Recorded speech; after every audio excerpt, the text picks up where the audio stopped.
Hello, everybody, and welcome back to the AniGains podcast. This is episode 15? 15? 15. I think so. Well, we can edit it in post. Episode 15 and or 16. We have a very special guest with us today. I know I say that every time we have a guest, but this one actually This is from actually the UK. special. Yeah. He's actually special. He's not like from just up the road.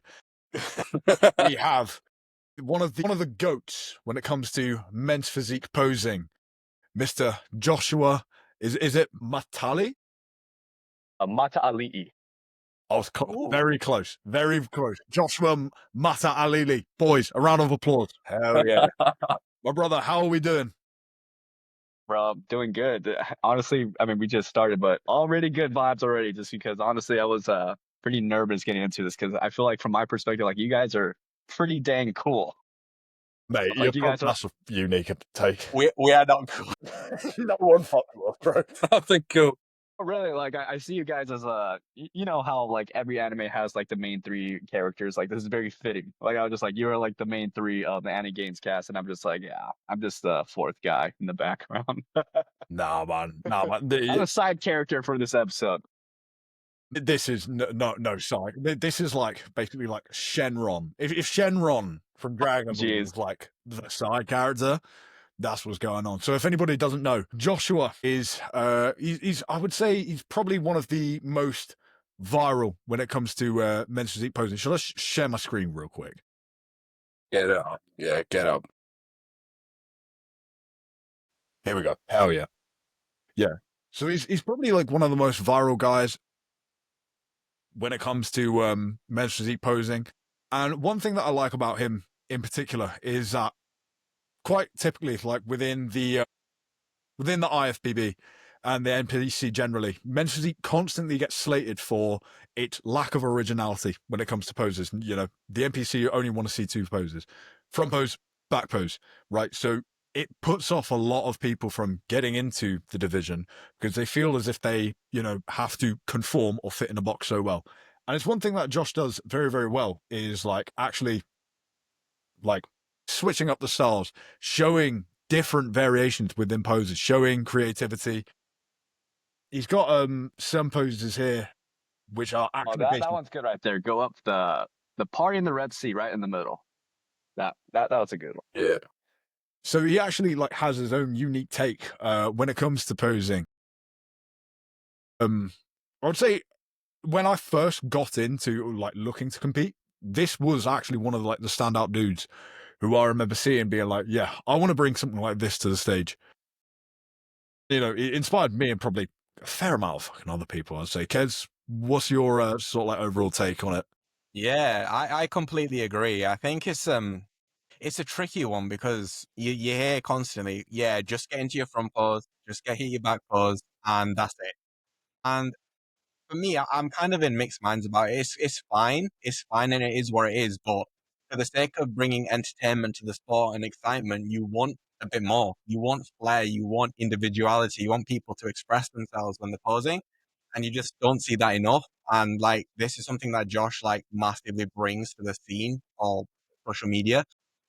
And I feel like it has inspired a lot of other people on stage or even when they're practicing, and even myself to be a bit more creative with what you're doing with your posing. And in so people, it draws more eyes. It draws more eyes to the sport, makes it more exciting, and makes it like more of a show rather than just people front back, and then so it's just increases the entertainment factor. So yeah, man, he's a massive inspiration for me. I'm gonna speak like you're not here, Josh, but yeah. Inspiration for me as a posing coach coming up myself.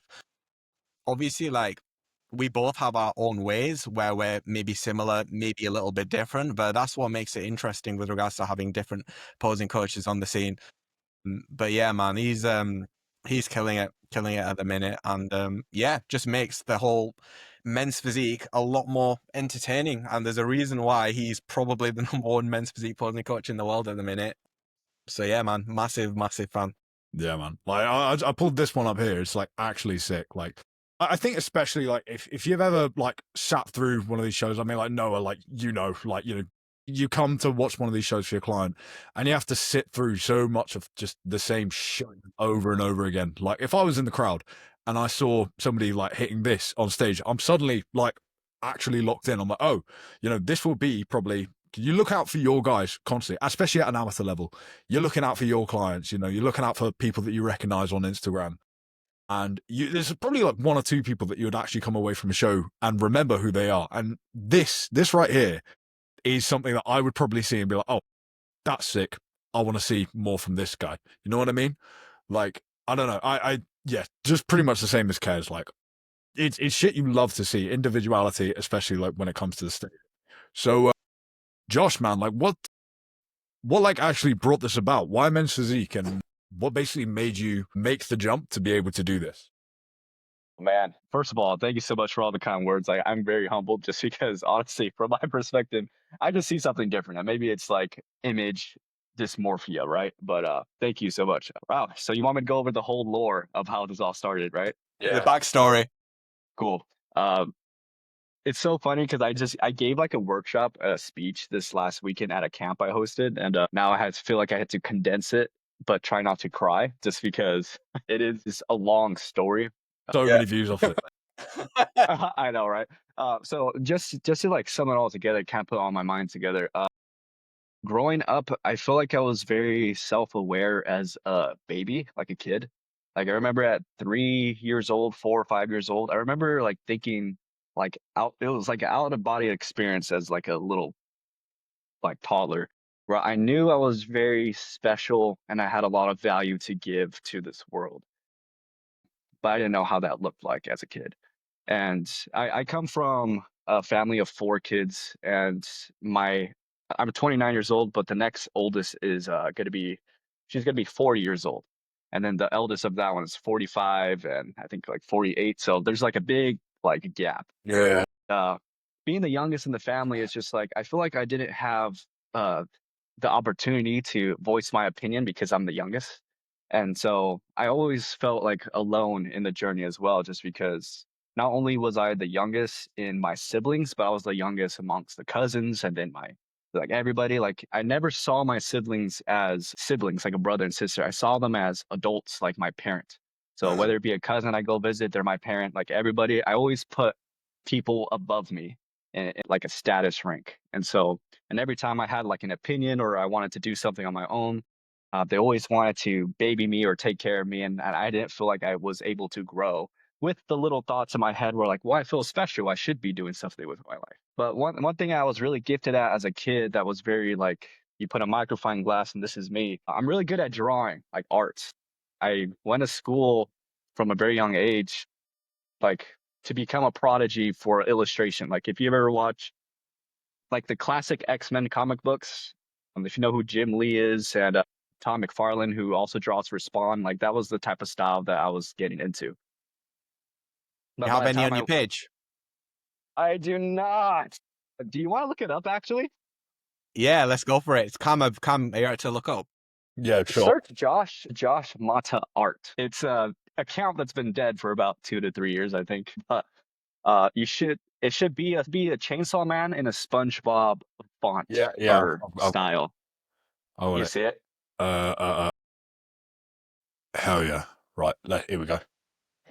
So this is Cool. okay. This is what I'm getting. That is I was getting into anime around this time, but if you scroll down, it's my true style. So it's just like this is when I was really getting into anime and like writing my own manga and everything.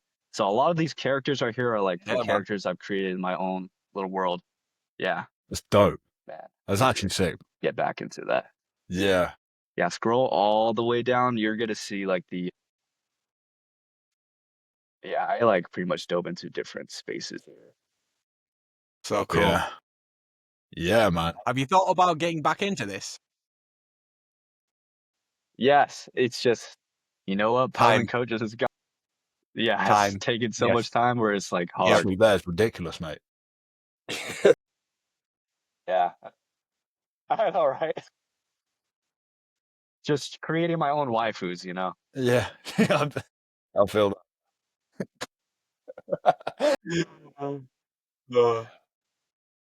So yeah, I went to school for a long time. adapting a specific style. And it was until I got into high school, my first year of high school, I showed him my work, and for my age, it was like pretty good for a 15-year old.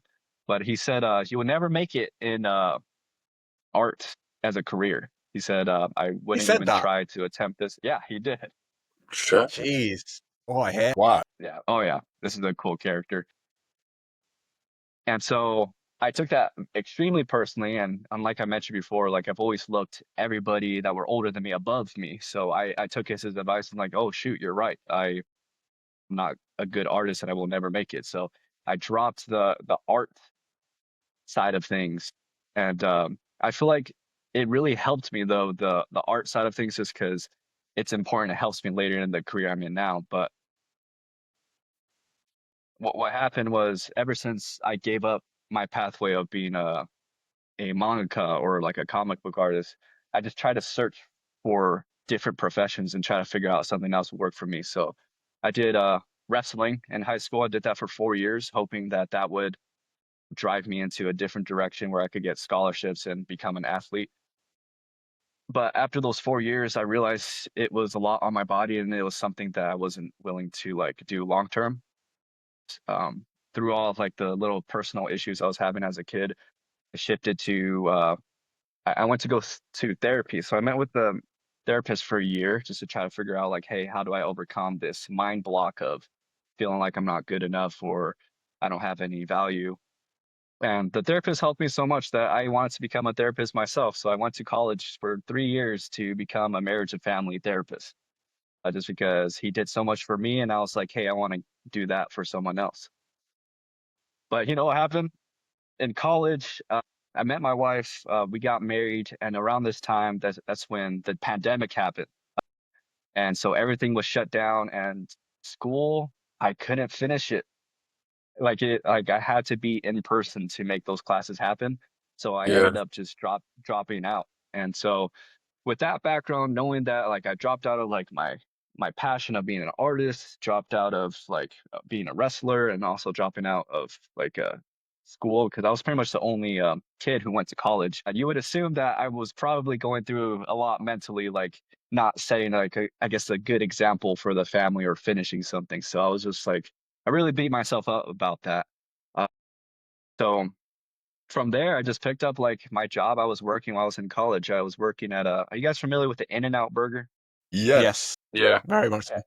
So I worked for In-N-Out Burger for 3 years, and I was hoping that that I will make that into a career just because the store manager, the guy that's in charge of the whole building, they make as much as a doctor. So I was just like, hey, that's good. Like my passion in life is to take care of my wife and make sure I pay the bills and like provide for a family. So let's do it. But then something happened, man. Like I don't know what happened. Like my hands just started blocking up and I couldn't stop. I couldn't work anymore. It was like the strangest thing ever where it was just like I didn't have a choice but to quit. So I quit that job, which was like really screwing me over in my mind. I was like, geez, like I'm like I'm trying so hard to like make a career work, but it's not working for me. And then I was just put in a position where I was just like, I would do anything to just make money, just to help my wife and I like pay for the bills. And so I picked up a sales job. So like a door-to-door sales job. I was selling security just because it was like the only thing I could do just because my hands weren't working as well. So I just like push buttons like, here, buy this program or whatever.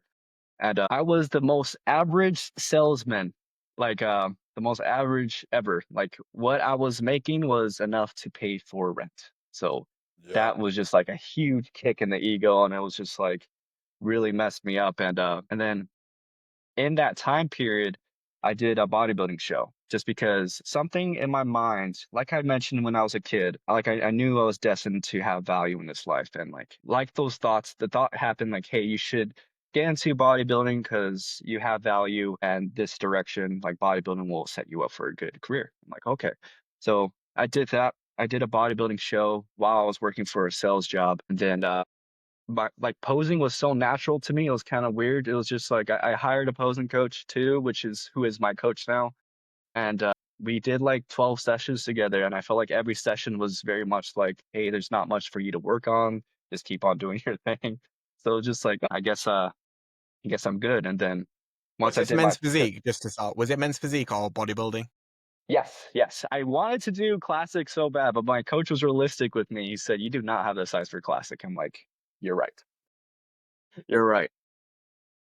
And so yeah, I did the show, and it was eye opening that I feel like I remember I went in like thinking I was gonna win, but as soon as I went backstage and saw guys that were had 20 to 30 pounds on me, I was just like, "Oh yeah, I'm not doing good."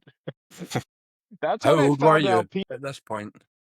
I was 24, 23. No, 24. Okay.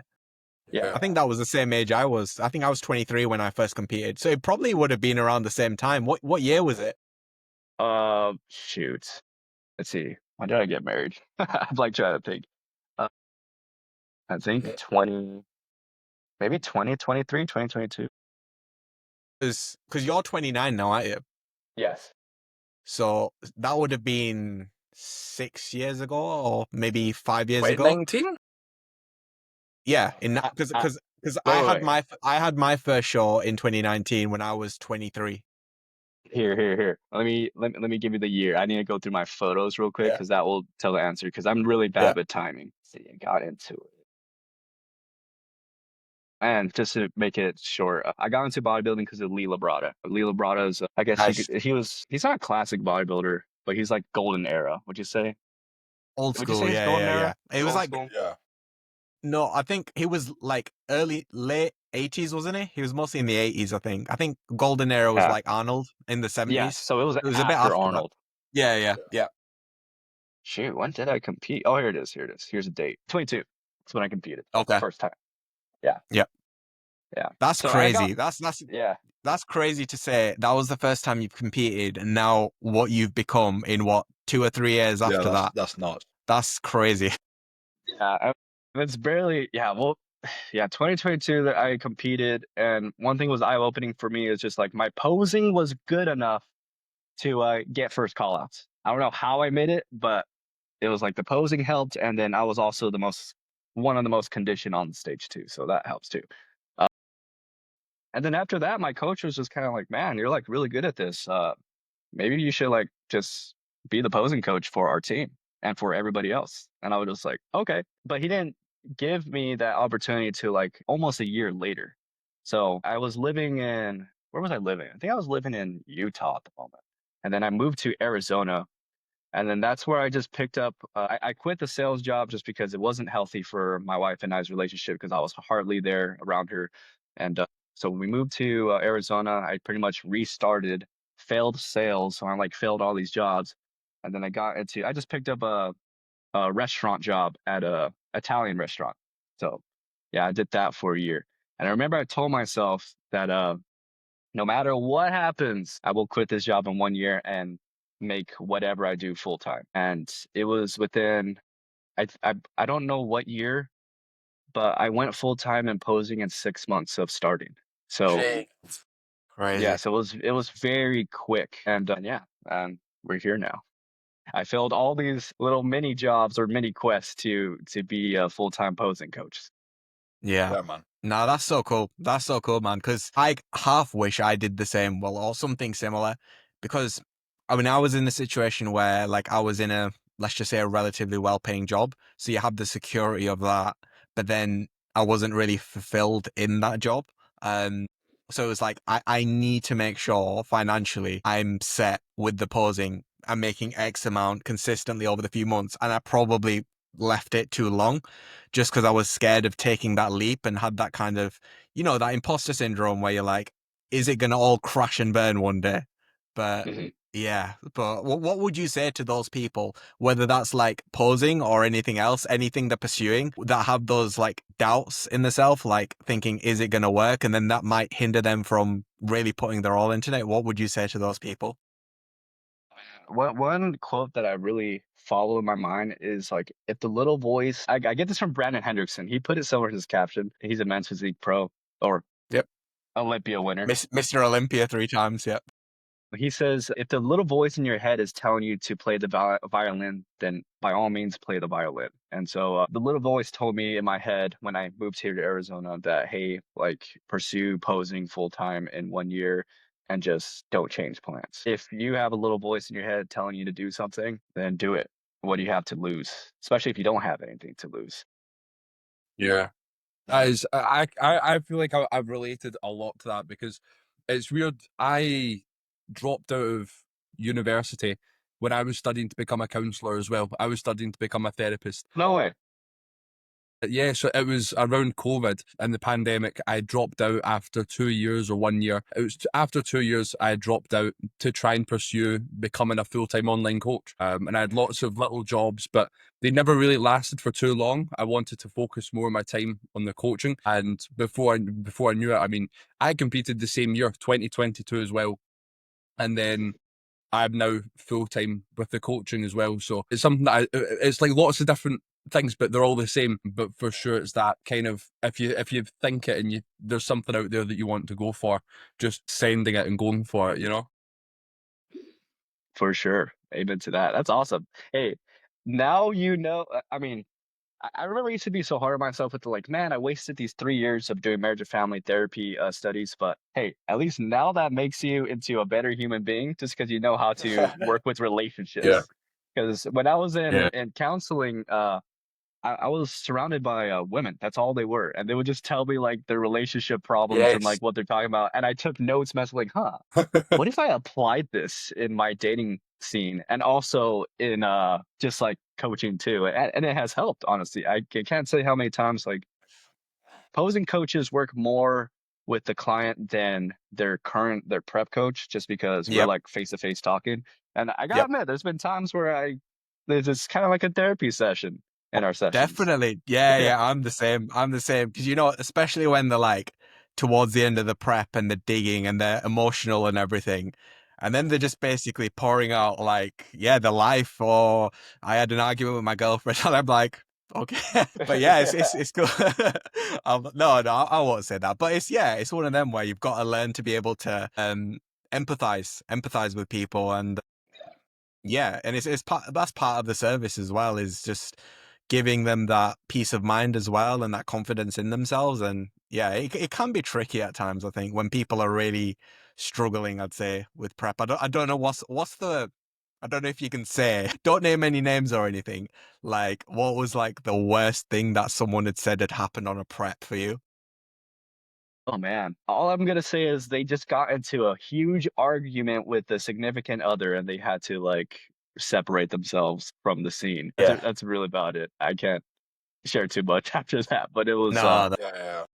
yeah, it was definitely hard, but I remember this athlete like they were definitely like going through a lot at that time. It's just like and all you can do at that moment just be there, listen, and like coach them on to finish the prep, and they finished the prep and they did well. So just like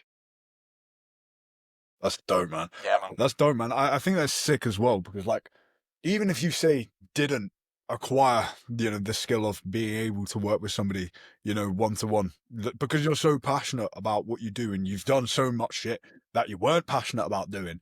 When you can actually do what you love and then make a huge impact on somebody else's life, it's so much more fulfilling.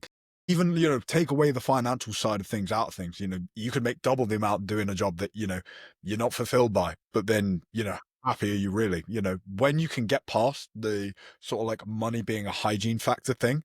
And then at that point, what do you chase? It should be fulfillment. You should feel better for what you do. And it's sick to hear that, like, you can take somebody who is potentially in a rough spot, that guy prep is fucking hard, man. Like how it affects relationships, that guy's probably going through it. And like you will probably have a forever lasting effect on that dude's life, regardless of how they came into their show, regardless of where they placed. You've helped that individual grow. And regardless from like what you did previous to now, that is invaluable. So yeah, man, it's really sick to hear, bro. Like genuinely. yeah. Well, one thing I've learned, at least this past like year and a half, is people are always watching you, even when you don't think they're watching you. Because I remember like when I did my second and third show, so I competed 2 times last year.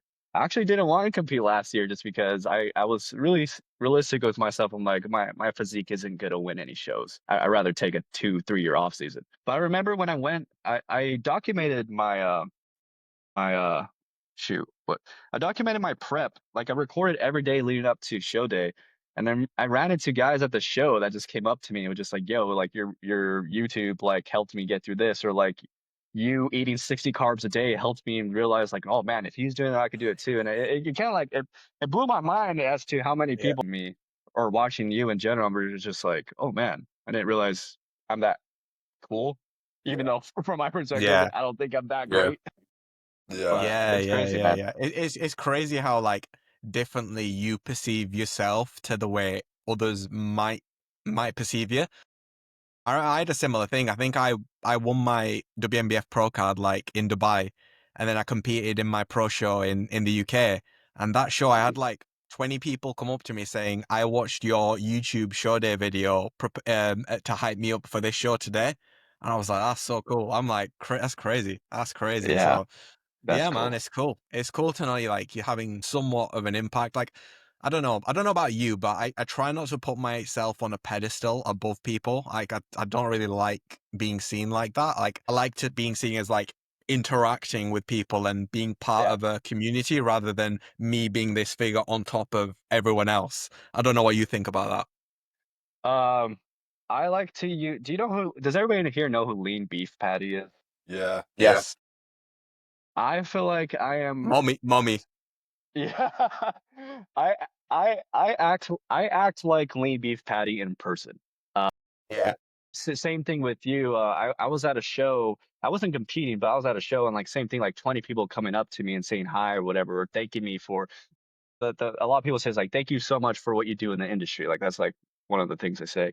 And I'm kind of like there, like just like thanks, hi. Also so awkward sometimes just because it's just like it happens often where I'm like again, like it's kind of hard. I don't put myself on a pedestal. If anything, I just think I'm weird. Like when people bring up my YouTube too, because don't watch my YouTube, but I'm pretty weird on my YouTube. But when people say I watch your YouTube, I'm just like, well, I'm sorry if you think I watch your YouTube. I watch your YouTube. I'm sorry if you Yeah, think I'm man. freaking weird. No, it's fine. We're all on AniGains, so that's a Yeah, right, prerequisite right. for being on the podcast. Uh-huh. Yeah. Yeah, man. So that leads on to the next topic now. With regards to you're kind of known now for someone who incorporates, I suppose, anime in part of their, I suppose, routines, especially on your social media posts. So, like, what gave you the inspiration behind that? Obviously you're into anime anyway, but what was like okay, I'm going to incorporate these moves as part of my routines? It was mainly, like I said, like I just have like these thoughts that come to my mind. When I left marriage and family counseling school, I remember like I started my art account, and that's what we just saw, which I haven't posted in I don't know, 3, 4 years. And I remember when I was making that art account, I was thinking, what if, because as an artist, it's hard to find reference of people to draw, especially like figure drawing. Like when you want to like learn the anatomy of a woman or a man, like with how corrupt social media is, it's like it's kind of hard to find a woman figure not displaying themselves in a very sexual way. So just like, oh, this is like awkward. And so what I was thinking in my mind, like, what if I posed for myself or made a page where I pose using the references I've always wanted to use, so I don't have to go out and search my references on Pinterest or anything, right? And so when I started posing coaching, or when I was about to start it, that same thought process came to my mind, and it kind of I put like two and two together. It's like at that time I wanted to be a comic book artist, and at the same time I wanted to help other artists use me as reference. So let's just combine the two of them. Just because who got me into the posing industry was it was mainly Chris Barnett. I talk about Chris Barnett and everywhere I speak. If you don't know who that is, he's just pretty much. I know him very well. I think in my opinion, I think he's the standard. And I agree. and I agree. and I remember when I saw him like forever ago, I was just like, oh man, like I didn't realize posing coaching is like a thing. Like I feel like he was like one of the first ones in the US at least. And I remember Terrence Ruffin, who he works with, he put on a story. He was just like, Chris is very talented, and he doesn't copy other people, but he has his own like style. And I remember when I was like practicing on my own, I was like, well, I don't want to copy Chris. I don't want to copy Terrence Ruffin. I don't want to copy Kai Green or Lila Brada. And then I put two and two together. I was like, shoot, like nothing's original. Because that's what they say in the art industry. It's like nothing's original anymore. Anime too, nothing's original. So it's just like you just copy and paste stuff. So that's where I drew the inspiration. I was like, you know what? I love Marvel comics, DC comics, anime. Let's try to put this all into men's physique because men's physique is pretty dang boring. So let's try to make it work. And so when you go early on into my Instagram, like very early, it was just one after the other of just the most over the top random poses that I pulled from a comic book or something. And I feel like that's what had me explode. I remember my mentor, he told me, hey, when you start posing coaching, do this. And he told me what to do, and it was not really working. And then that's when this thought came to my mind where I was just like, okay, let's just copy pop culture in general and just see what happens. And I remember the first like two videos, and this was like back in like 2 years ago. So it was like a big deal. I remember my first two videos got like 25K views, and I was just like, that's kind of a lot for someone who had I only had like 1,200 followers at that time. And then it just like blew up from there. Yeah, man. That's So cool. I just copy people. That's it. I just copy here, let me see if I can have a screenshot. But yeah. Did that answer your question? That did answer the question. I think with regards to copying, there's nothing wrong with like taking inspiration from something and making it your own. At the end of the day, like you've said it, nothing's original now. Like nothing is completely original. So if you're gonna, yeah, as I said, take inspiration. Like I will take inspiration from people when I'm posing. I take inspiration from you, from people I see on the Olympia. And the main thing is just to like try and make it your own rather than like a complete carbon copy of someone else. So yeah, so I think if we're gonna take anything out of this podcast, just copy people. Yeah. Yeah. I was wanting to ask, with you obviously having like an arts background, did you, obviously this is kind of a bit more about anime instead of bodybuilding, with you liking the old like DC and Marvel style, do you find yourself preferring certain styles of anime or of manga rather than like newer stuff, for example, or is it like specific art styles do you like? Can you ask that question one more time? I'm trying to paint it all together. So with you having the arts background and liking certain styles, do you find yourself liking specific anime styles, like One Piece, like the newer stuff, or like older stuff, like Samurai Champloo, for example? Do you have a specific art style that you like with anime? I don't think so, man. Just because No? one of my top 5 anime, well, like it's getting close to getting top 5, is Mob Psycho 100. And Hell Mob yeah. Psycho is like Mob Psycho looks very odd compared to like a Bleach you could use for example. Like two different art styles. So if anything, to answer that, I care a lot about the story and what maybe comic book panels where there was like a high point in the scene where like I will use that as a post. Like you could use we've all watched Attack on Titan, right? Have we all completed it? Noah? No, I have not finished it. I've not completed it yet. I can't lie. Oh my gosh. Okay, well I'm just gonna say there's a scene where Spoiler. there's a scene where Levi fights the Beast Titan, and there's a specific like panel or shot you could use from that scene that okay, if I put this in a routine, most people should remember what that scene is if I kind of connect it together, and that's what I use. I use like the high dopamine parts of a scene, and I try to put that in the posing routine. Right. Yeah. Mhm. Yeah. Hell yeah. So Yeah. just to expand upon that question, you mentioned the top 5, okay? Now, this is a real question that matters. Josh, top 5 anime.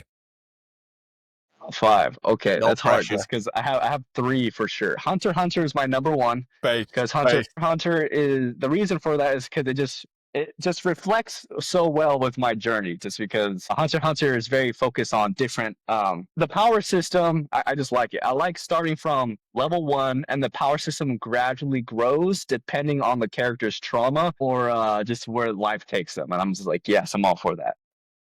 By the way, favorite character from there is Crollo, who is in charge of the Phantom Troop. That's my favorite character. Crollo is cool.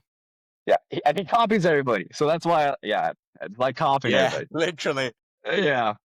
Number 2 is definitely it's Berserk. I've almost read the whole series. I just need to read the last book, but I'm like saving that for a day where I want to feel extra depressed. But Berserk, Is Berserk the manga or the anime that you're referring to?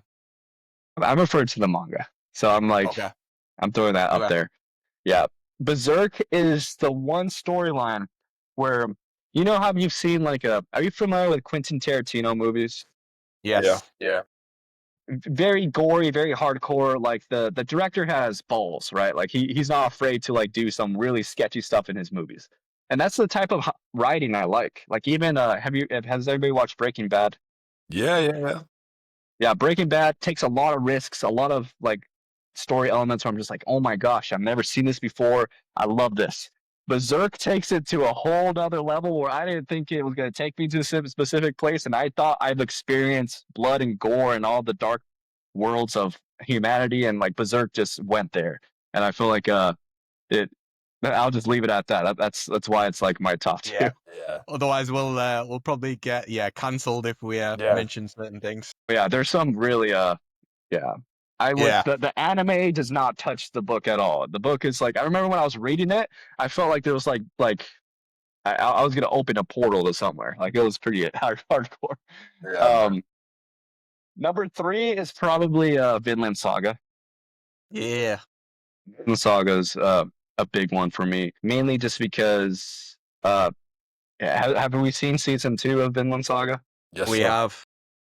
The second to last episode where when the main 2 characters are going through a lot and they like shake hands, there's just like this like I've felt that before. When he literally calls him brother, come with me. Yeah. Yes. Yeah, And they do the whole like I'm like No, I literally had tears in my eyes when I watched that scene. bro, I had my friend, my college friend, he was over. He never cries and he cried. I like held my tears because I wanted to watch him cry. But yeah, it was oh man, that story is so good. 4 and 5 it's I don't know what my 4 and 5 is. It's either Mob Psycho 100 or yeah, actually I just have 4 right now, but I'll think about it. Blue Lock. Well, Blue Lock. Blue Lock has to be hyped for Jim, that's for sure. Yeah. I listen to a lot of Blue Lock like background like monologues to get me hyped for the gym. Oh yeah. Yeah, at least we know it's a better list than Noah's, so we can we can probably just replace Noah with Josh on the podcast for better anime take. Listen, I'm newer to anime, so I'll take the hat. But yeah, that was number 2 is a bad shout for me, to be fair. I had Blue Lock as my second favorite anime. I've been bullied for it. Bullied. No. Yeah. One Piece. For me, One Piece, I'm saving it. Like I know it will be in top 5. I just haven't completed it yet. How many? How 15. I will say this. 15 episodes in, I have liked Luffy sooner than Naruto. really? Yes. Like there's something about Luffy's aura where I'm just like, yo, I have a feeling if I complete this anime, like it's game over for me. Like I know I'm gonna Do you find yourself more attracted? I mean, not attracted, attached, more attached to the characters, generally speaking, in One Piece after 15 episodes, or Naruto after 15 episodes. So the characters as a whole, the cast. One Piece for sure. I got attached to them Really? very quickly. Yes. Really? Wow. Yeah. I got attached to Naruto a lot quicker in terms of the Team 7, even like Kakashi and the other senseis as well. I got attached to them really quickly. Really? So, I yeah. disagree with that, bro. Like, I'm not gonna lie. Like, I remember like the first of the original Naruto series. Naruto was a dick, like just straight up. Like he was so whiny.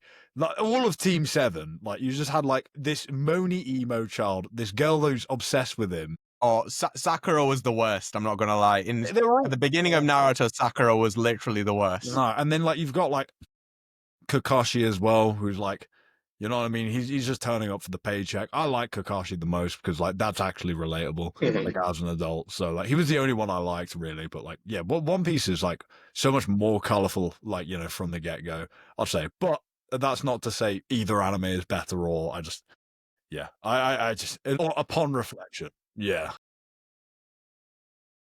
Yeah, One Piece. Yeah. Yeah, Okay. yeah. So who would you say, speaking of characters, favorite ever character in any anime? Favorite ever? Oh man, it's difficult. Shoot, who comes to mind? What are your guys's? Just so I could get an idea of like where we're going. Favorite anime character of all time? You know, probably Thorfinn. You know, Okay. like Mine's yeah, go for it. Oh, I was going to say, like, how basically season 2 of Vinland Saga is all about the further development of one character. The entire story takes a huge tonal shift just to sort of like expand upon the growth of one guy, which is crazy, you know, which is like dealing with the confliction of identity, showing growth being in more than one aspect of just strength, you know, mental growth as well. It's huge. So I would say he's the most fleshed out character, one of my favorite. But if I'm just like going off of just vibes, Mugen from Samurai Champloo, he's cool. Like he fought like 100 men to just to try and sleep with one girl. Like that's pretty cool, man. You know. Yeah. Yeah, I think mine would be Itachi from Naruto. I like that archetype of character, you know, like the dark, troubled, like person who is misunderstood in terms of his intentions. Obviously he has a lot of aura. Whenever he's on the screen, he just steals any scene he's in as well. But yeah, just like his whole backstory and how well he was written as a character with his like motivations behind everything and then how it was revealed. I thought it was so cool. So I'd say Itachi. However, this is for anime. If I'm saying any animated series, I would say Prince Zuko from Avatar The Last Airbender is probably my favorite character. I think he is the best redemption arc in any story ever, in my opinion. Yeah, that's true. Yeah. Yeah, a good one. Yeah. How about you, Noah? Oh, it's Luffy, without a doubt. So basic. Listen, I dressed up as him for Halloween. He's the reason why I love One Piece. He's so light-hearted, but he can switch it on when he needs to be. He's the best. Even from the first episode when he's jumping out the barrel and he's getting caught by Alvida, I think was the woman's name. Unreal. I think he is the GOAT and he's better than Naruto. But that's where I'll leave it. I'm gonna clip this up, by the way. To defend your case, just because what made me get into One Piece, just because I was a big Marvel DC comic book guy. What got me into it, I saw a stat somewhere, or like it was like breaking news or something, where the top 3 comic books in the world was number 1 was Superman, number 2 was Batman, and number 3 was One Piece. And then I guess what happened one year, One Piece surpassed Batman. And that was like a big deal to me. I was like, no way One Piece like surpassed Batman, because that's a big deal. I don't know how Superman's first. Everybody don't hate me for that, but like I think it was Superman's been out since, was it the 60s? The first comics was it the 60s it's been out? And One Piece was like the end of the 90s. But it's a big deal, mental yeah. whenever, yeah, it's crazy. But yeah, I'm basic, but it is One Piece to be fair. that's a hard one. Shoot. Aesthetics, like I look at the character and I'm just like, I want to be like him when I grow up. Like aesthetic wise is Ryu from Street Fighter, if that even counts. Is it an anime? Probably no, he's a video game character.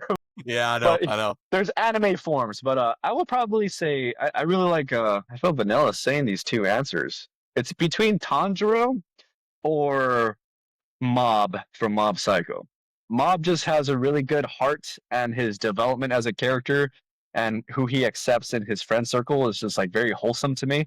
Who also happens to be like pretty much like the best like psychic in his universe, and still doesn't like second guess his abilities, but is just kind of like, oh, I'm here just to help you and like be a good person, and is just like socially awkward. I think I really gravitate to a character like that. And Tanjiro, I really like him just because the scene where it's on the Mugen train, the scene where when they like tap into his soul or the or something, his little sprites, or the sprites are the holding hands to the killer, and he's just like, this is our life source, like go ahead. Like it was just so pure to me, where I'm just like, bro, I want to be like Tanjiro. Like this guy is just too good of a person. So that's my answer for now. I think our answers reflect who we are as people. I think Josh is a very wholesome character. Who was yours, Cam? I said Thorfinn and then also Mugen. Okay, that's not too bad. And then Hey, I'm like, Thorfinn becomes a saint pretty much. yeah, like he the does. later. He does. He becomes a pacifist in the end. Yeah. I'm still waiting for Yeah, that sort of arc to come. Yeah. That one's pending. But no, Cam is Thorfinn season 1 at the minute. Yeah, hell yeah. In the off season, I go back to season Nice. 3 Thorfinn, and then as soon as like the carbs drop below 300, it's back to being perpetually angry and frustrated at the world, and yeah. Honestly, the drums, like the Roman drums, and like just the drums that happen in that anime is just like so like it just makes you want to just be a man. Just like Yeah. kill people in the most Yeah. nicest way. Yeah. No, I feel that massively. When I remember, like, I was like flagging on the Stairmaster like hard. I was like 40 minutes deep. I was like, I can't fucking do this. And then Thorkel throws a log from like across the river. Brother, I did like an extra. I was like, yeah, man, I'm locked in now. Did they like penetrate like 3 people? Yeah. Yeah. I was just like, mate, what kind of man am I if I bottle the Stairmaster? Like, guys like Thorkel are lurking, you know. I need to pull my thumb out my arse. Like, that's a real strength, you know. Yeah, man. Yeah. Here's a hot take. Thorkel might be my least favorite character in that series. Why? In the Vinland Saga, I feel he's a bit one-dimensional. Like all he wants to do is fight, and that's it. He just wants to tatakai, and that's it. Like literally nothing else. That's the point. Like that. I know, but the problem is, like, I prefer more layered characters when there's like, for my favorite character is Askeladd in that show. Just because there's so much more to him. Like you're not really sure what his motivations are and his intentions, and the way he's like a little bit more, I suppose, mysterious is a little bit more interesting to me. Wouldn't you say that the duality between him and Thorkel is what actually I get, Bruce's yeah. character? You kind of need one for the other. Yeah. But yeah, I just as a character, I wasn't really a fan. But he did carry. Like, I'm not going to be lie. Like there was like quite a lot of like talking and like debating and politics going. Whenever Thorkel turned up, it was the most engaging part of the series. It was like, you know, I suppose it was fun. About to it go was fun. down, you know. Yeah. So I suppose speaking of going down, let's bring up our favorite anime to talk about on this podcast: Solo Leveling. Go, man. Yeah. Let's speak about Solo Leveling because we haven't spoken about it enough already. Josh, what are your thoughts on Solo Leveling as a whole? I feel like I need to rewatch the whole series because personally, I think I liked season 1 a little bit better than season 2. More just because. Yeah, I agree. Yeah. Just because season 1 was just like, he was just such like, by the way, his dub is Thorfinn, by the way. If you watch the dub, his dub is Thorfinn. Wait. Before we go on, Josh, do you watch dub only? When my wife is around, I watch dub, but I watch sub on my own. Why? I watch sub on my own. What? Yeah. Why can't wifey get into dub? It's a little better. Sorry, does she not like sub? But my wife just doesn't want to read, so she'd rather just hear everything. I think we need to get her on the podcast and debate this. Yeah. The only time she'll watch sub is if the anime is like hype and like we have to watch it week to week, because that's when she'll watch it. Like Demon Slayer, we watched it in sub. Okay. Yeah. Yeah. Going back to Solo Leveling, I think I liked the first season a little bit more just because I just liked the whole like starting from level 1 and just seeing him. Yeah, I think what hit me the most is the very first time where he went into, I don't even know what it's called. I would call it the Hell Gate. It looked like he was in hell when he like attempted it. Yeah. And he was fighting this big dog. And Yeah. I remember he was like being torn apart. Like I thought this guy was gonna die. Like those type of moments is like what I live for. I'm just like, man, this guy's about to die, but he barely comes out alive. Like those are like my favorite character building arcs. Where in this one, I knew he wasn't gonna get that just because I mean he was just OP. Like if anything, my favorite part in this second season was when he was going against the Frost elves. Yeah. I think that was like peak for me. Yeah. If anything, it ended as if like it was going to continue into something bigger. So that's what I'm looking for. Yeah. My favorite part about season 2 wasn't actually any of the fighting at all. It was the scene where he brought his mother like back to life. Spoilers. Because Yeah, that was good. that was the only, I think the only part where there's been some kind of emotion from that show, and it evokes like feelings from Sung Jin Woo rather than him just being this like. Can you hear me now? Yeah, Can you hear you're me back now? now. You're back now. Yeah. So other than that, in the entire series, he's just some stoic character who has like no emotion whatsoever. But then you finally see that in that scene. And that's the one scene I resonate more with than any other in that show, because like you're like, okay, you actually feel something rather than him just beating every single boss that he fights at, and you know it's gonna happen. So I said that I wish they did that a bit more in that show, to be honest. Yeah. Yeah. Yeah, Yeah, soul for sure. leveling. Oh, it's great. Are they still bringing out weekly episodes at the moment? I stopped watching right after his mum was healed, and then apparently he kept getting more overpowered, but I hadn't watched it again. Is it still getting more episodes? Is there a new season coming out, or Yeah, is it's there going to complete. be? Is it finished now? Season's finished. Yeah. Got you. Go. Right. Should we get into some questions then? Hell Yeah. Yeah. Hell yeah. Right. Y'all cool let's if I have a use a look. restroom real quick? I'm next to a toilet right here. Yeah. Yeah, go for it. Yeah, go Yeah, for go it. for it. Go for it. No problem. Okay.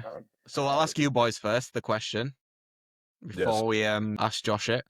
So Ian Talbot Balf asks, what is the meaning of life? Oh no, I think Ian will respect your answer the most on this. He's going to disagree with him regardless of what he says. He's going to disagree. Draw's breath. Nah, Ian, mate. Shut up. Listen up, Ian. So for me, it's probably a bit different. I just want the meaning of life. I think for me, I'm just wanting to be happy, no matter what. I just want to be healthy and happy. We've all got. It's hard because I feel like we've all got very different start points, and we'll have very different end points, and kind of what happens in between is very much like it's like the butterfly effect. One thing can change something, and it snowballs from there. But I feel as if sorry, you've come back to, we've been asked what the meaning of life is. So is that I heard you. got you. I don't know. I just want to be happy and healthy, I suppose, and that's about it. I'm not really arsed about making millions or doing XYZ. I just don't want to not enjoy the time that I've got, if that makes sense, and make my family proud. I suppose that's about it. What about you, Cam?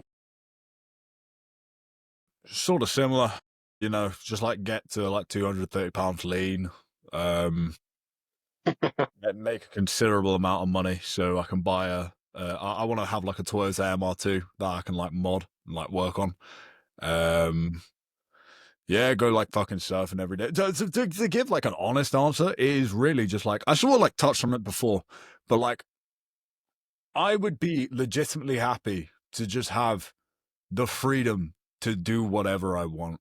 I want to be able to continue with online coaching and like continue helping as many individuals as possible, actually changing lives and benefiting people. If that means like I just have, say, like an income stream as a byproduct of being a hygiene factor, so enough to pay my bills, to, you know what I mean? Like live by the coast, get to go surfing, have the time to, like Joshua said, like, like I would never want to do a job, like even if it made me millions, if it took me away from my friends, my family. There's no point. In my eyes, like everybody's situation is different, but like for me personally, like I would not want that. Like I would want to be able to give my time and my energy to the people that matter, and just continuing to do that and push a positive outcome on as many people as I can, basically just to leave a legacy, to be something more than just a man that was 230 pounds lean, would be pretty fucking cool, man.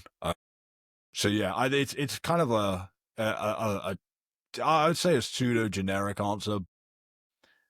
I don't know, man. I think having the freedom to do what you want is everything. Yeah. So I'll do mine now. So I'll do an answer first that Ian will agree with, as he's actually a fellow Muslim as well as me. So the point of life is to worship God. That is the primary point of life. However, I would say, I'm just going to echo what you two said though. Like at the end of the day, the meaning is what you make of it. What you define as the meaning is the meaning. And that might be different for everyone. Different people might have different interpretations of it, and that's fine. So as I said, like, yeah, be happy, make people happy, make an impact, make a positive impact on the world, do right by others. And yeah, like I don't know, it's a bit of an open-ended question, I suppose, but I don't know. I think it's what you make of it and what you want to be. That's your meaning of life. Yeah, there's not much more I can say without copying Cam and Noah, to be honest. But yeah, how about you, Josh?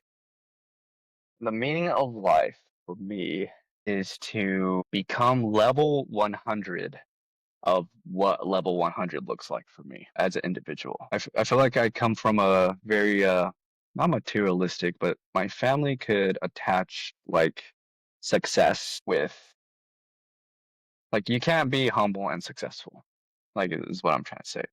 And I want to, like, the meaning of life is to, really fulfill the level 100 version of myself while at the same time still being a faithful husband, honest and God driven businessman. And yeah, that's pretty much it, while living a very humble, like, not so materialistic life. That's it. Hope that answered your question, Ian. Yeah. Yeah. So he's gonna agree with me, Cam, and Josh, and he's gonna say Noah's was a terrible Noah's answer. shit on, Yeah. mate. Sweet.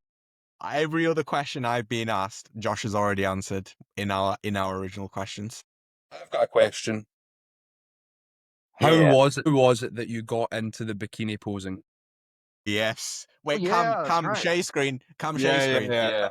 Don't worry. Let me. Because I remember seeing that for the first time, being like, this is the men's physique. This is the men's physique Instagram I'm on, isn't it? This is, yeah. And then obviously there was like a good few videos for a while. So how did you get into that, and like what was the response on social media? Because I can imagine you'd get quite a few messages and comments. Oh, yeah. Yeah. Heck yeah. Yep.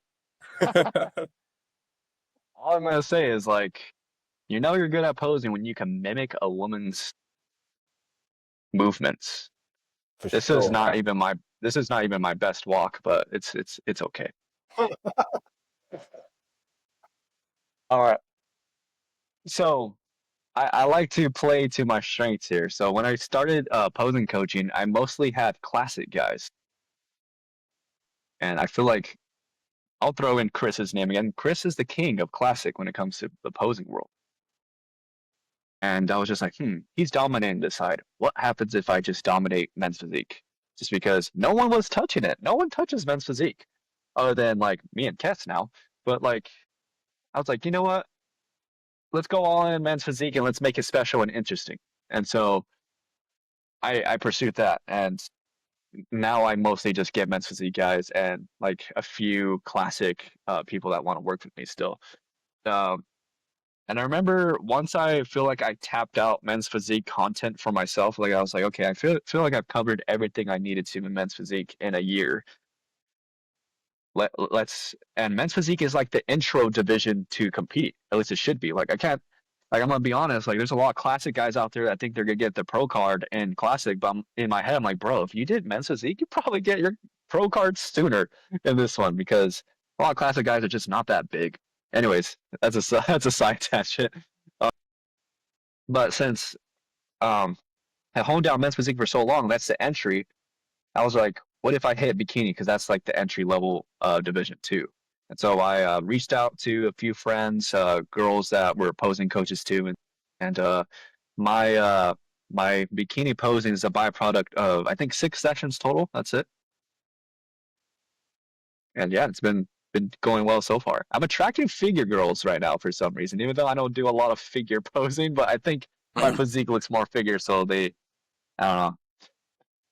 Yeah. Yeah. Yeah. So Yeah, to answer your definitely. question, it was more of like, it just felt like the best move to. I feel like I mastered men's physique, so let's try to master bikini. There's Yeah. expand the It's one of market, them.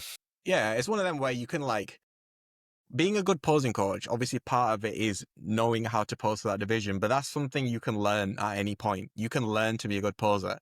But then there's other aspects as being a good communicator, being able to like put complicated concepts in a way that's easy to understand and speak to people. And obviously you already know how to do that because you've worked with so many people. So that's a huge part of it. So all it is, it's just a case of, yeah, getting the skills, knowing how to get into the poses. And then like, why does that not make you a good bikini or figure posing coach at that point? I think obviously like the typical thing, well, this guy's a guy and he can't teach women how to pose. What's the general response being in terms of like, let's just say, I'm guessing males will have a generally opinion where, yeah, this guy shouldn't be doing this, or it's fruity or whatever.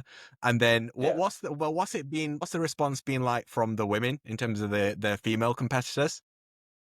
Oh, the women have been like all of them positive. I can only think of one negative comment, and all it was, why are you wearing socks with your heels? That's it.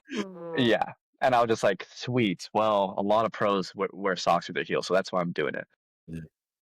Now, to be fair, like I feel like anybody's gonna try and just give you shit if you do anything different. Like, you know, like I guarantee you, like the first like men's or posing coaches that came about, people were like, "Oh, you don't need to do that.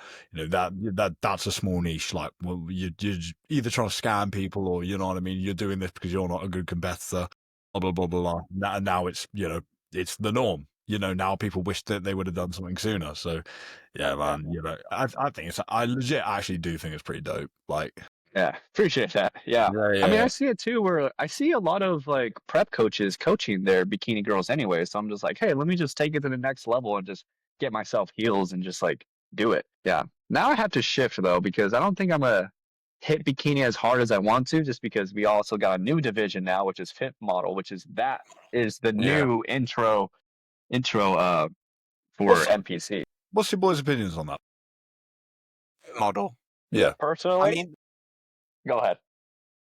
the thing is, I'm seeing it now and I'm more for it than I was when it was first introduced, because I am seeing some of the physiques that are doing well in it. And I'm like, yeah, that's pretty good. It's an acceptable level. Like before I was like, well, it's just going to be fat people out of shape in their off season that can just show up and do well. And it's not the case from what I'm seeing. There's still good physiques. And you see like at a high level in bikini now, they're like really muscular and really shredded in bikini. So it's just like a route that offers a way into the pro ranks for maybe people with still a really good physique, but maybe a bit more attainable, I would say. So yeah, as I said, I think my mind's kind of changed on it a little bit from when it was originally announced. How about you, Josh? I'm all for it because of hormones. I feel like my wife went through a prep. She did 3 shows 2 years ago, and just seeing like for her to like her hormones change and everything, I was just like, damn, this is like not healthy. So if a woman, and she's natural too, so just like for a woman to go through it through fit model, I feel like it's just a safer option. It's just better for the individual. What about Josh? What about men's fit model potentially? What would your Yo, thoughts be on that? I would love it just because, hey, I could possibly get a pro card sooner or something. Yeah. Josh, I have coach you seen you the? and I we coach pros, and just like Yes. people like reach out to me and like, you're not a pro. I'm like, yeah, I'm not. Well, you know what's Yeah, yeah, yeah, crazy? yeah. All of the main posing coaches in the world are not pros. That's like We've had to work to like be able to present our physiques as well as we can, rather than people like having crazy genetics and being able, okay, I'll just do this and get into the pose. And there's a difference between being able to pose well for your physique and then knowing how to translate that to different physique types, and that takes time and experience to do that. Yeah, for yeah. sure. But I don't know, Josh, have you seen the fit model in the Elite Pro where they're wearing like jeans and a blazer? They're wearing a blazer too? Yeah. That's So, crazy. Cam, share my little reel on it that I did. Yeah, sure. I thought they were just wearing like classic like trunks, are they not? No, it's like literally jeans and a blazer. Well, there's one round where they are wearing the classic trunks, and then the second round they're wearing like a blazer and jeans. Let me So I think Cam's gonna whack it up in a pull second. this up real quick. Here we go. Yeah, I was thinking, Josh, that would be some elite content for you, Josh, when you're going to be posing in that. So just give it a few seconds. Yeah. The fuck? Interesting. Yeah. Yeah, What yeah, the yeah, yeah. fuck? So, Josh, I think if this gets introduced to the Pro League, I think you've got some interesting Man, reels to be making. Yeah. man, that's gonna be interesting. Yeah, So Noah, what's your opinion on that? so many hands on the opposite hip. Mental. Yeah, I know, I know. Yeah. So what was this, a IFBB qualifier or something? No, it's an Elite Pro, which is a separate federation. Yeah. What the fuck? There's a federation in Japan. I want to say it's the FWJ, or no, it's Musclegate. It's ran by Gold. Yeah, it might be that. There's one called Musclegate, which is ran by Gold's Gym, and they have full on divisions. It's like just women in like skin tight jeans and like a sports brand. That's the division. I don't know if you'd be able to find it, but there's so many different different ones out there. I'll see if I can get it. It's Yeah, That's Musclegate. there's interesting. one. There's With the blazer. at the Natural Olympia. There's like a tattoo division, I think. Then there's like Really? they wear like Tarzan. They wear like Tarzan suits, I think. There's like a Tarzan division, I think, or something like that. Yeah, Man, I yeah. can't keep track of all these So divisions. here, there's a. I don't know if you can get this up, but here's men's tank top. I've seen those. If you go into, it's called muscle_gate cam. Hey, Muscle. they're not the only ones. I get a lot of India. They have a lot of different divisions where I'm So like they- lost the whole time with theirs. Yeah, they have a lot of like the muscle model type things. Yeah, in the UK. Yeah, yeah. India has a lot of that though, where they're wearing like suits and everything, because they have the tan's ICN crazy Federation, as which well. is big there. Yeah, they put And then there's like it's Dream Tan they wear. Yeah. It's like the gold tan. So these The guys gold. hop on stage. Yeah, so if you go off of that photo there, see the one in the middle, that's men's tank top, it says. That's the Yes. division. Shoot, I could do that. That's like half Yeah. my posing reels. Yeah. Cam, we could literally rock up now, like Yeah. fully off season, and just do that. Yeah, man. Hell yeah. Yeah, like, and what? I just have to stand there. I just have to hit one of these real quick. Like, do I get a pro card? Do you get money from these shows now? No, I don't think so. I doubt it. I really doubt it. But if you go down, there's like tons more just random categories. Class stuff. Gosh, Kiss, forgive me. That's right. You are a pro in WNBF. I did just hit it right It's there. all right. It's all right. I assumed you meant it's all right. If it's IFBB, it doesn't count anyway. So I'm not. I'm just a fake pro. I was thinking about IFBB. I always think about that one. Yeah. Don't worry. Yeah. It's fine. It's Yeah, I fine. was gonna say, it's not, like there's not really like PCA in America. There's like OCB, WNBF, which are both natural federations, and then everybody just seems to just do NPC. Like I don't see like a middle rate. There's no FitX in America. There's no like PCA really. No, there isn't. There isn't. Cass, you got to go against Will Tennyson. He got his WNBF pro card. Oh, let's speak about that then. Let's speak about So without being like harsh. If I jumped into Classic and dieted, I genuinely think I'd get a pro card in Canada. mate, Yeah, the when I saw standard, that, I'm just like, hey. it was fucking booty. I'm not gonna lie. Like Yeah. The standard away from the UK and like I think is just generally a lot weaker. But Yeah. even like for a pro card show, that was really surprising. Yeah. Yeah. I mean, I helped a guy with posing, a young kid, 17. He was one placing away from getting his pro card. One place at 17. That's He's just close. crazy just to see it. Yeah. But it's just interesting how much the standard varies from country to country. yeah, Or Yeah. from, honestly, from judging panel to judging panel. Yeah. Jesus Christ. Even like the level of condition, like in natural shows in the UK, has just been it's really really good. And obviously he Notice was that.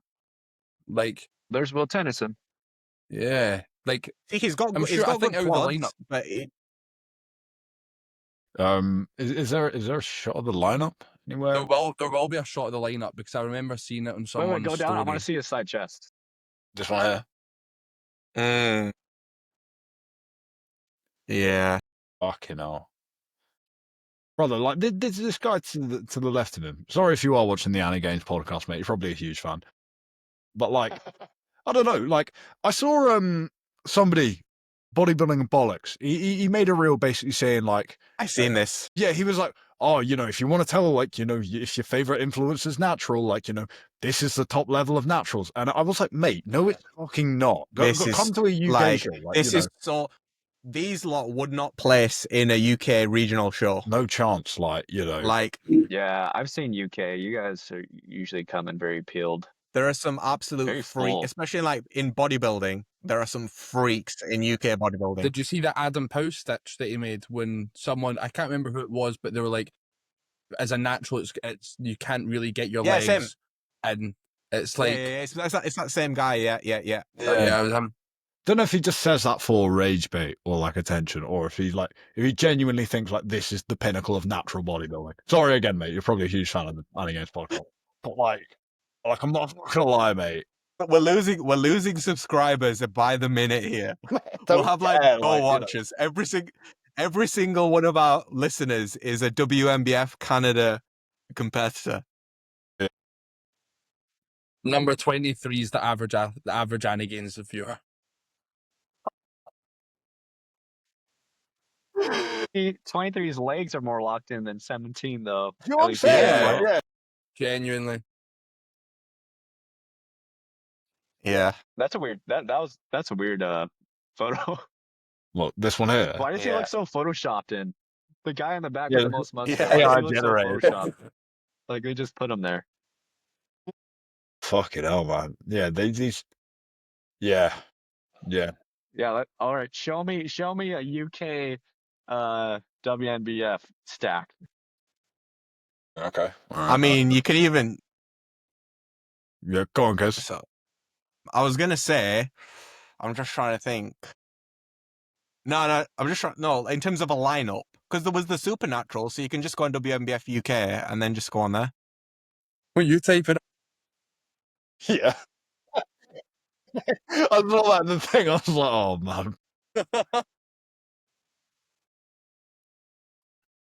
Go down, go further. I mean, there will have been ones further down where they showed like the lineups in terms of. Mate, but you can even see from a glance here. I mean, like, yeah, these are amateur athletes as well. Just go on men's physique division, then there. yeah, no, like there's no chance. Like, I don't know. Even that, you know, that some lifts guy who turned up at like the first Yeah. timers. Mate, you're telling me that he would have walked into that Canada show and not absolutely smoked it? Like, legitimately, the amount of pro cards that they give out in America, like, I'd probably even say if his posing was a bit bad, probably could have turned IFBB pro, in my opinion. And he came in like, Some, you mean? yeah. Yeah, his posing was bad, really bad. But like that's what I'm saying. But like, look at his physique. WNBF pro card, like, probably could have like backed an IFBB pro card, honestly. And that's the standard of naturals, you know, that you see in well, I mean, in this country, Yeah, yeah. parts of Europe, you know, like, yeah, I don't know. I don't know if it's just like not as big of a thing out in the States as it is here. Like, you know, there he is. Yeah, that's it. Bloody natural. Average you. In the US, I feel like the IFBB is definitely the main focus, and anything that's not IFBB, I guess people don't really talk about. That men's physique, that's them too. They came first and second in that pro show that I did. So that was, let's hope they got a physique shot on, or they haven't. David and I can't remember the other guy's name, but they've got crazy physiques. Yeah. Yeah, man. Yeah, man. Cam, remind me, where in Asia did you compete? Because I know you compete in Asia. Because I plan on competing in Japan next time. Yeah. I mean, I did PCA Korea. Cam, get your reel up. Okay. Yeah. Get your reel up. This is like the coolest stage routine or production of a routine I've seen. Because they let him choose his own Yeah, they song, have. didn't they? Yeah, they let us. I really want to do a show here because of the production, like the lighting and everything. Yeah, I mean, Come on. to be fair, that is pretty standard across like just like from what I've seen, even like IFBB shows in Japan, there's a huge NPC federation. I think it's called like Monsterism or something. Monsters in. Is that the one? Yeah. Yeah. That Yeah. is like, I'm convinced more budget goes into that than the Olympia. Like, it's Yeah. ridiculous. And the crowd is like hype as well. Like, I don't know. I compete for bodybuilding for the experience, and I'll be straight up. This was sick. You know, Yeah. this was so much fun. Yeah. Yeah, you know, and I like the prizes that they were giving out were pretty mega. Like, I had to I had to get like another suitcase to, you know, bring everything home in. You know what I mean? Like, they hooked us up hella, and yeah, man, I definitely think every like competitor should compete abroad at some point. But yeah, man, like, yeah, NPCA in there. If you just message them, they'll probably just let you go. Like, Josh, when realistically, are you yeah. next When are you next competing then? Sometime next year. Any show either in Japan or China. See, we are all competing next year, and we're all thinking of going to Asia as well. That would be sweet. Yeah. Yeah, man. I feel like Asia, in my opinion, has the best posers. At least a lot of the people I watch, I feel like they're very artistic and different from I think I agree. Yeah, the US at least. yeah, for sure. I agree. Yeah, for sure. I agree. So what time Cool. period do you think about competing in? Like, roughly? Maybe February, March. Oh, earlier. February, March, or April. Yeah. Yeah. Do you We'll want to? see. We're still trying to figure it out because I want to get nationally qualified and just see how we do. Yeah. Yeah. Take some bait from there, and then you can come compete against me, Noah, and Kez. Yeah, you never know what happens in every show. Imagine all of us in the same lineup. Wait. I took one. We'll have to meet each other at the overall just because I believe Well, how everybody tall are is you? different heights. I'm 5'8". Yeah, how tall are you, Josh? 5'8". Okay. And then Noah, how tall are you? I'm juniors, so I can take juniors. Yeah. Okay. Yeah, and then Cam's like 6'1", are you? Yeah, about that. Yeah. Yeah, and then I'm 5'11". I'm 5'11", so Yeah. Yeah. So, well, we'll just have to win our classes and then meet in the overall then. Or I'll beat Cam and then me, Noah, and Josh will meet in the overall. yeah. Yeah. I mean, let's hope you don't bring a package like you did to the last WNBS showcase. Mate, Be honest, bro. that's it's too soon for That's that. a I had low blow, Cam. tonsillitis. Okay, all right. I'm sorry, Kez. I'm sorry, You can't joke about that. man. I mean, that's not. There's not a quote from me. It's a quote from That was a quote from Reese. I'm just gonna throw bro under the bus here. Yeah, don't hate me for that one, bro. Yeah, Reese is the banned from the AniGains podcast now. Now, Reese is a huge fan of the AniGains podcast. He absolutely loves hearing Noah's takes. Yeah, right. Okay, on that note, gentlemen, should we wrap things there? Let's do it. Yeah, let's go for it. Right. I thought we were gonna do the waifu top 3, but okay. Yeah. I mentioned to teasing. Josh, and we'll do that. That'll be AniGains after hours. Yeah. Yeah, the after dark section of the AniGains podcast, which if you are interested in, send us a message and we'll screen record the second half, and then you can like pay us $5 for it or something, like set up like a Patreon for it. Yeah. All right. Anyway, Josh, thank you very much for giving up the time joining us today. It means the world. Probably one of my favorite episodes we've done for a little while. Yeah, links for everything will be in the description. Boys, you want to add anything else? Nah, nothing else really. We'll put Josh's socials and everything under the description as well. But yeah, man, thanks for joining, Josh. It's probably been my favorite. I'd say it's the most eye-opening for sure. I've assessed my life more than in this podcast than any other one. I'd say. Yeah. Yeah, what? No, I don't get anything to add. Yeah. I've really enjoyed that. I feel like I've not spoken a lot because I've just been listening. I've just been listening the whole time. I've not really spoken a whole lot, but yeah, that's about it. You can find all the links for everything down there. Oh, yeah. All right then, boys. So we shall catch you in the next one, episode either 16 or 17 next week. Gentlemen, thank you very all, and we'll see you later. Bye-bye. Yeah.